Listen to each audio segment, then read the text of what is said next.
बनिया इंडिया की एक ऐसी कम्युनिटी जिसकी टोटल पॉपुलेशन 3% है, पर भारत के रिचेस्ट 80% लोग बनिया ही हैं। बनिया कम्युनिटी मनी मैनेजमेंट और बिजनेस या सरल भाषा में कहें तो धंधे वाले सब्जेक्ट में उन्हें पीएचडी हासिल होती है। आप पूरे भारत में कहीं भी देख लो, कोई भी दुकान वाला, मिठाई वाला या फिर कोई बड़ा मल्टी मिलेनियर ब्रांड ही क्यों ना हो, उसको लीड हमेशा एक बनिया ही कर रहा होता है। अग्रवाल्स, मित्तल्स, बंसल, गोयल और गुप्ता, इन सभी ने मानो पूरे भारत में अपनी पकड़ बनाकर रखी है, जिसके आसपास भी कोई पहुंच ही नहीं सकता सिवाय दूसरे बनिए के। मुकेश अंबानी, गौतम अडानी, लक्ष्मी नारायण मित्तल, अनुपम मित्तल, पीयूष बंसल, अमन गुप्ता, इन सबने इंडिया की इकोनॉमी को किस लेवल पर पहुंचा दिया है। पता नहीं एक बनिए के पास कौन से ऐसे जीन्स होते हैं, पता नहीं इनकी ऐसी कौन सी ट्रेनिंग होती है जिससे आगे चलकर ये सभी सक्सेसफुल बिजनेस बनाते हैं। मैं आपको अपना एक पर्सनल एग्जांपल बताता हूँ। तो मैं एक बार आगरा ट्रेवल कर रहा था और मेरा दोस्त वहीं रहता था। मैंने उससे कहा कि भाई स्टेशन आने वाला है, थोड़ी देर में तू मुझे लेने आ जाना। तो पहले तो वो 10 सेकंड रुका और सोच के बोलता है, भाई तू एक काम कर, टैक्सी से ही आ जाना। मैं हैरान हूँ और मैंने कहा, भाई टैक्सी से आना होता तो तुझे फोन क्यों करता। अब उसका जवाब सुनकर मेरे होश उड़ गए। कहता, भाई देख, पहले तो मैं तुझे लेने आऊंगा, मेरे घर से 10 किलोमीटर दूर स्टेशन है,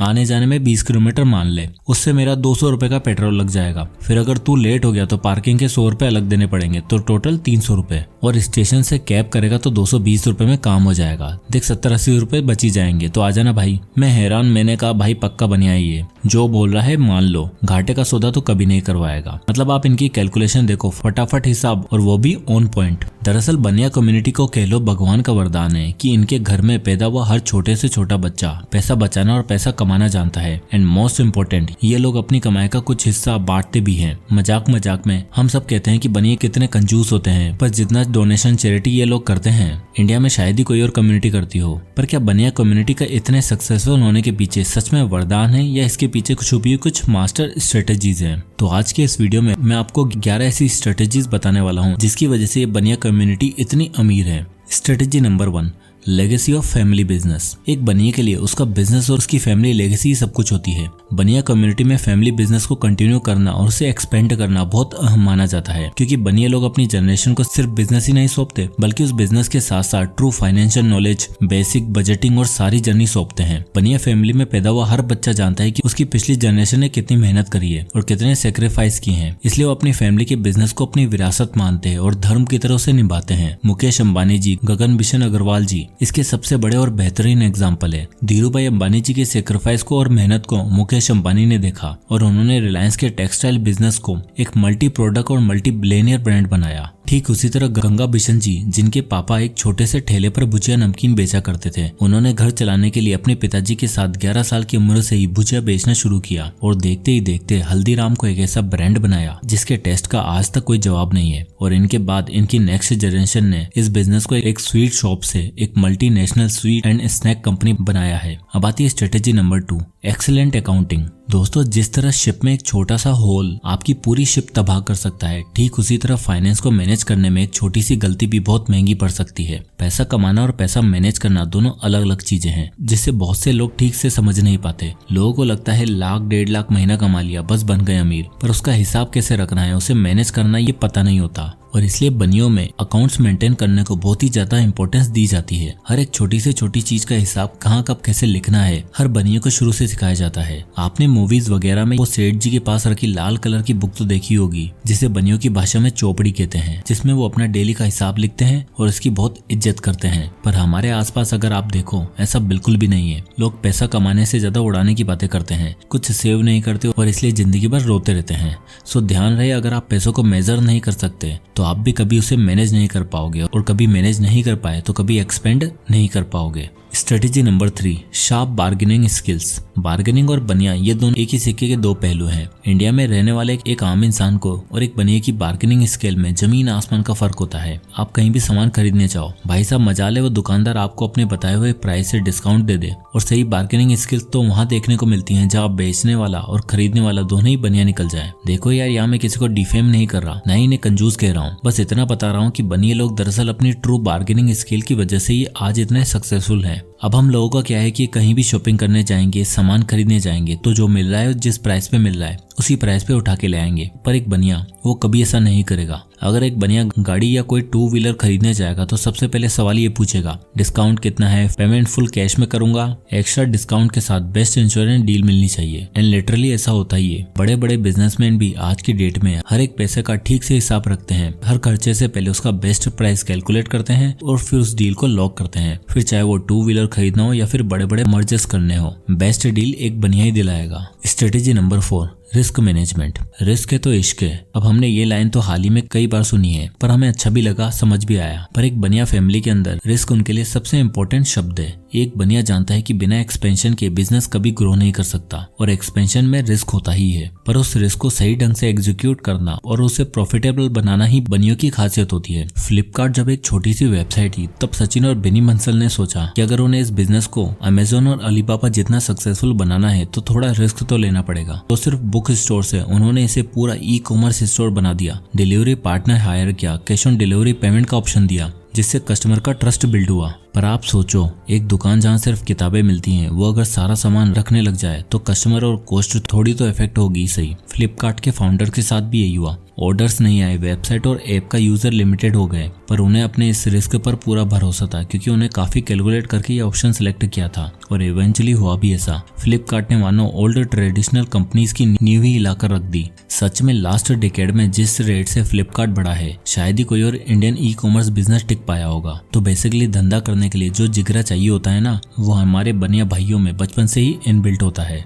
स्ट्रेटेजी नंबर 5, कम्युनिटी सपोर्ट। अब क्योंकि बनिया अपने बिजनेस को अपने धर्म मानकर काम करते हैं, इसलिए इन्हें इनकी कम्युनिटी से बहुत ज्यादा सपोर्ट भी मिलता है। एक बनिया जानता है कि अगर एक बार हमने कम्युनिटी सपोर्ट बिल्ड कर लिया तो फिर बिजनेस की ग्रोथ को रोकना नामुमकिन है। इसलिए एक बनिया अपनी फैमिली, एक्सटेंडेड फैमिली और फ्रेंड्स सबको बहुत क्लोज रखती है। कोई भी नया बिजनेस शुरू होता है तो इनकी कम्युनिटी, इनके रिलेटिव्स इनके फर्स्ट कस्टमर बनते हैं। फाइनेंशियल और मैनुअल दोनों सपोर्ट करते हैं। फॉर एग्जांपल, एक बनिया फैमिली है जिनकी मिठाई की दुकान है। अब पहले दिन से इनको अपनी कम्युनिटी यानी अपने फ्रेंड्स और फैमिली और रिश्तेदारों से काफी सपोर्ट मिला, जिसने इनकी सेल्स भी बढ़ाई और इनको नए कस्टमर भी दिलाए। धीरे धीरे एक फैमिली से दूसरी फैमिली तक, दूसरी फैमिली से तीसरी फैमिली तक बात बढ़ती गई और उस बिजनेस को हर कोई जानने लगा। और स्वीट्स की क्वालिटी अच्छी होने की वजह से दूर दूर से अब इनकी मिठाई की दुकान पर आने लगे। इनके बिजनेस का वर्ड ऑफ माउथ बढ़ा, ऑनलाइन डिलीवरी शुरू करी और कुछ ही सालों में और एक ब्रांच भी खोल ली। ये होती है पावर बनिया कम्युनिटी की, जो खुद के साथ साथ दूसरों को भी ऊपर उठाने में मदद करते हैं। तभी तो सोचो ये लोग 80% ऑफ इंडियन मार्केट कैसे डोमिनेट करके बैठे हैं। Strategy number 6, diversification.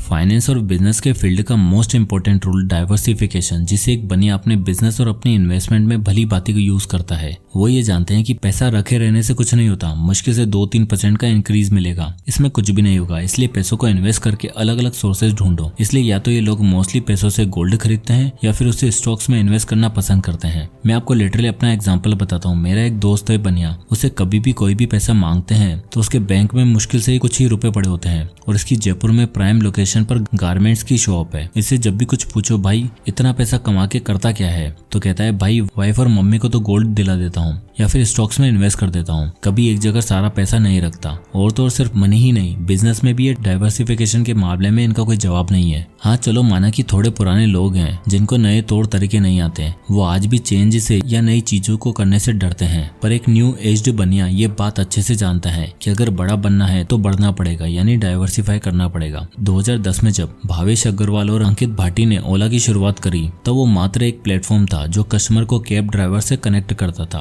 और उनका ये आइडिया अच्छा भी चला। पर वो समझ गए कि अगर बड़ा ही बनना है तो इसको डाइवर्सिफाई करना पड़ेगा। फिर bikes, auto rickshaw, car rentals, food delivery जैसी चीजें इंट्रोड्यूस करी and rest is history. Strategy number 7, donate and spread.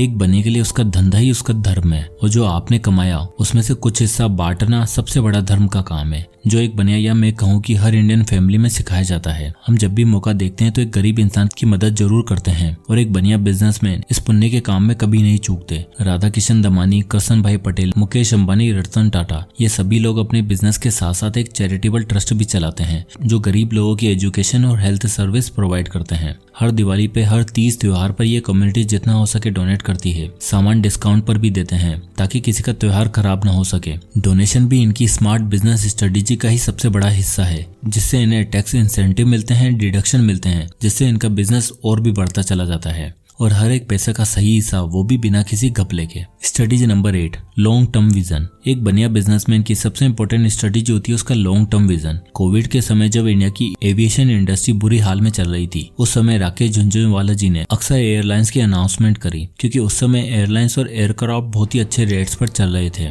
और राकेश जी जानते थे कि कोविड के बाद ये इंडस्ट्री और भी ज्यादा तेजी से बूम करेगी, और हुआ भी कुछ वैसा ही। राकेश जी का विजन ही उनको आखिरकार मार्केट का इतना बड़ा प्लेयर बना पाया, और बनिया फैमिली का हर इंसान अपने बिजनेस और अपने काम को लेकर इतना ही विजनरी होता है। Strategy number 9, adaptability. एक बनिया हमेशा हर सिचुएशन के लिए तैयार रहता है, क्योंकि वो जानता है कि मार्केट हर 6 महीने में चेंज हो जाती है। कभी टेक्नोलॉजी चेंज हो जाती है, तो कभी ट्रेंड चेंज हो जाता है, तो कभी टेस्ट। ऐसे ही बनिया जानता है कि अगर चेंज के साथ साथ खुद को नहीं डाला तो धंधा चौपट हो जाएगा। इसलिए वो अपने पास हमेशा कैश रिजर्व, सेविंग्स और इमरजेंसी फंड रखते हैं, ताकि चेंज के साथ साथ ढलने में कोई दिक्कत ना आए। मैंने लिटरली ऐसे कई बिजनेस ओनर देखे हैं जो चेंज को एज एन अपॉर्चुनिटी यूज करके अपने लिए अच्छा खासा फॉर्च्यून बिल्ड कर लेते हैं। इनका मानना है कि अडेप्टेबिलिटी किसी बिजनेस का सबसे बड़ा एसेट होता है, क्योंकि वो आपको नए नए चेंजेस और इनोवेशन करने पर मजबूर करता है, जिससे आपके फाइनेंस और आपकी स्किल इंप्रूव होती है। Strategy number 10, micro financing. एक बढ़िया बिजनेसमैन की सबसे खास बात ये होती है कि इनके ऊपर 1 रुपया भी उधार नहीं होता। बिजनेस को स्टार्ट करने के लिए या उसे चलाने के लिए जहां हर बिजनेसमैन लोन और आउटर फाइनेंस का सहारा लेता है, वहीं बढ़िया लोग अपना धंधा खुद से शुरू करते हैं, और अगर लेते भी है तो एकदम छोटा सा लोन, जिसे माइक्रो फाइनेंसिंग कहा जाता है, क्योंकि ये लोन्स बहुत ही जल्दी रीपे किए जा सकते हैं और ना ही इनमें कोई आपको अपनी ओनरशिप शेयर करनी पड़ती है।